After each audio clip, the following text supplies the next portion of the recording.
and welcome back, everybody. Big changes coming to Valley roads. One in particular hoping to make it not only an easier commute for drivers, but also bring in more jobs. This morning we have Port of Brownsville Director Eduardo Campirano to discuss the State Highway 550 project. And good morning. Good morning. How are you today? Doing great. Thanks so much for joining us this morning. So tell us, how are things at the Port of Brownsville? Well, the things are good. I think for overall, what I tell people is this is kind of a great time to be in Texas. You know, Texas has a lot going on, especially with the energy play. Yes. Texas, from a maritime perspective, is critical to the nation. We lead the nation in maritime cargo moved, import and export. 20% of all the cargo in the United States moves through Texas ports. So from that perspective, you know, things are certainly much better than they are in other parts of the country.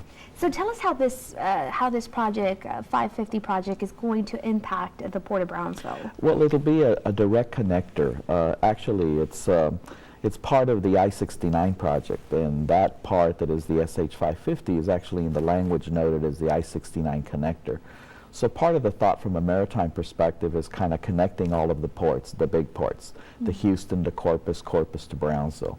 So conceivably, if you are a trucker and leaving the Port of Brownsville for a load that may be headed to the Port of Brownsville, you would be able to get on the interstate system, and you would not have to get off until you arrive at your final destination. So from a safety perspective, it also is a way of attempting to provide a direct link, kind of separating the commercial truck traffic from the regular vehicle traffic. So it should be more efficient, certainly will expedite the movement of cargo. And so from that perspective, it would be a good thing for the Port of Brownsville. All pluses. And this is also going to be part of a toll, is that correct? It is currently a toll. The 550 project is kind of unique in the sense that for our area, is that it's a collaborative partnership between the state of Texas, the Cameron County Regional Mobility Authority, and then for the first phase, the Port of Brownsville played a role in that we donated the right-of-way for the construction of the road, the drainage improvements that needed to be made, and some of the mitigation issues associated with construction.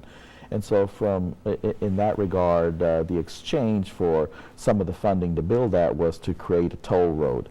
And that toll will be used to leverage against either completion of the project, since the SH-550 is really in 3 phases, or other regional transportation projects in Cameron County and the general area. And I think the exciting news for perhaps a lot of people there in the Brownsville area, or perhaps just the valley in general, are jobs, more jobs being created because of this project. Well, that is true. I think when you look at the Port of Brownsville, it really isn't, it may be the Port of Brownsville, but it's really a regional asset. It's the Port of McAllen, it's the Port of Edinburgh, or the Port of Weslaco.